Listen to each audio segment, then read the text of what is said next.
Hello everybody, and today we are going to be going over a technique called masking. Masking is an interesting technique. There's a lot you can do with it, and just to give a brief explanation on it, it's basically a way to add more layers, hide things behind something, put things in front of stuff, and still make it look like it's a part of your scene and that it's very real and actually a part of it rather than just stickers like you're throwing it on top of there. And I made just a quick little example that you can see here.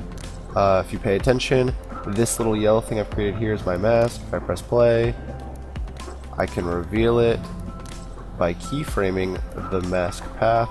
I decided to go with a little bit more of a complex example just so you can really get a feel for what is actually possible. So I'm going to get rid of everything here.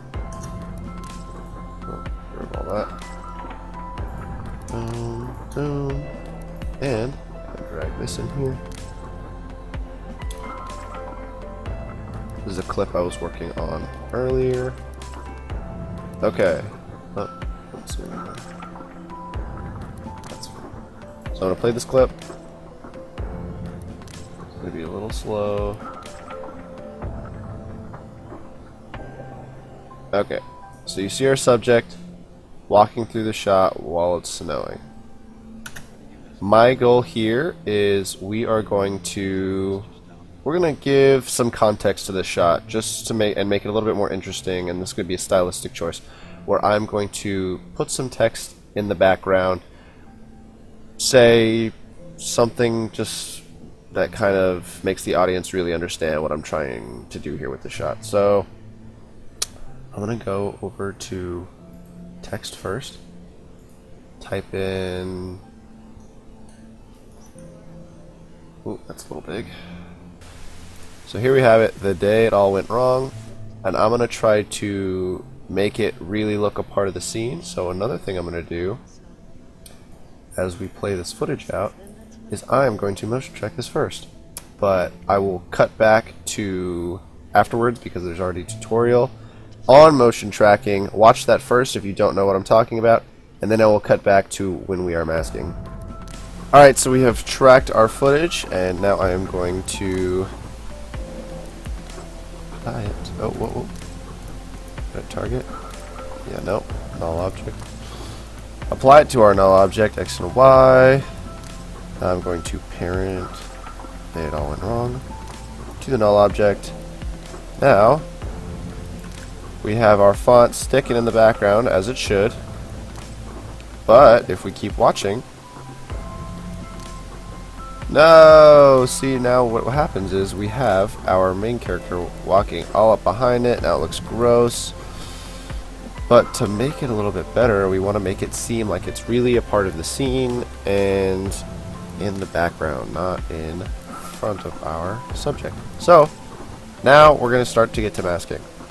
You're going to go up here, select your pen tool, and first thing you're going to do is you're going to go to the first frame where she starts to get really close, like right there, and you're going to zoom in with your pen tool. I'm going to go press hand H real quick so I can drag this over. Zoom out a little bit, that's good enough.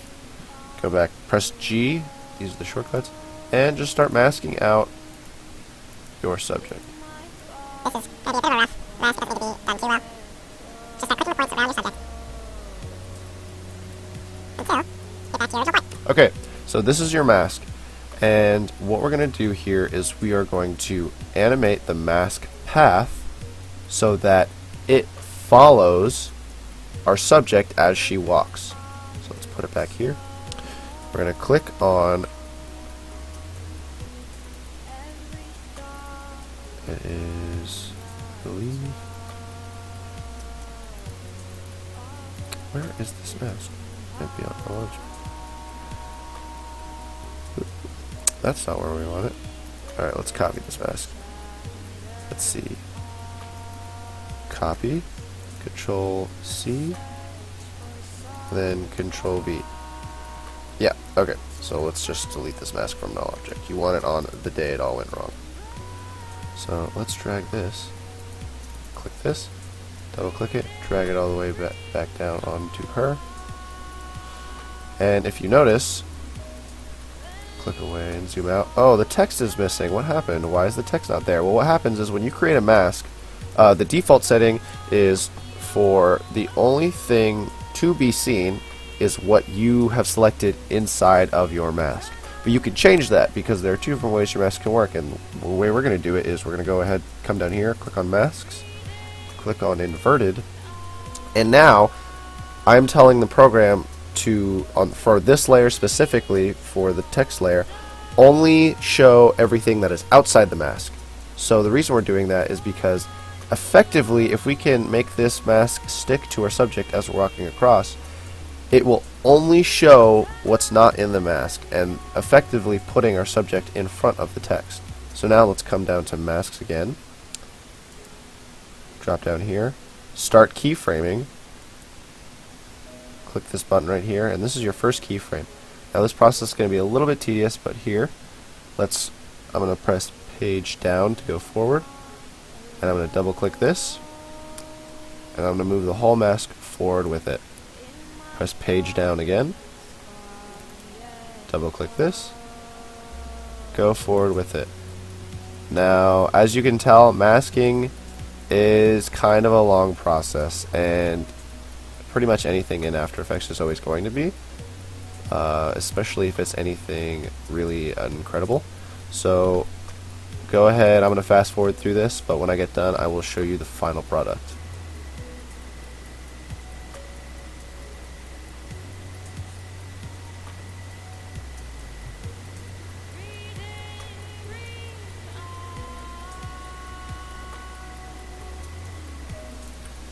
Okay, so I think what we have here is a pretty good rough version of our mask. So I'm going to go ahead and click away from it and see what our final product looks like. So let's...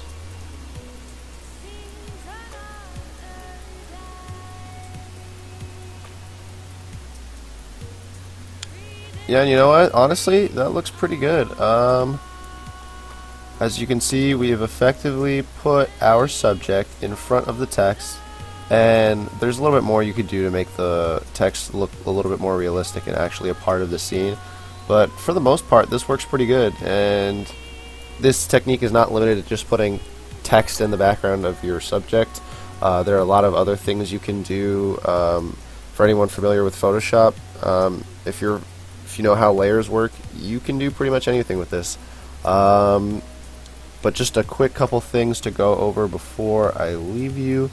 If you come down here, take a look at Mask Feather, you'll notice that if I feather my mask,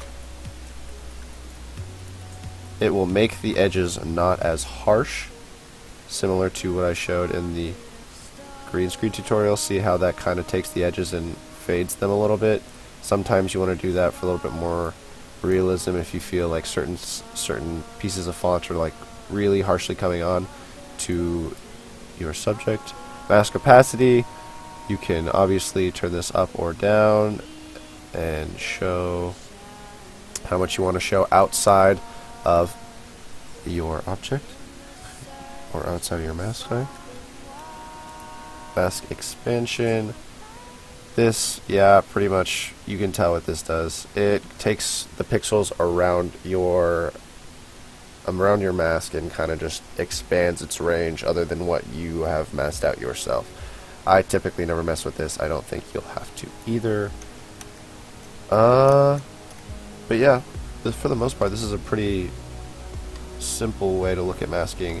And like I said, this is mostly just about layers, and the same thing is used when you do green screen, and pretty much any effect in general in After Effects is going to be about layers, and this is one of the main ones that you should know. But yeah, that's all we're going to touch on today. Thanks for watching, and I'll see you next time.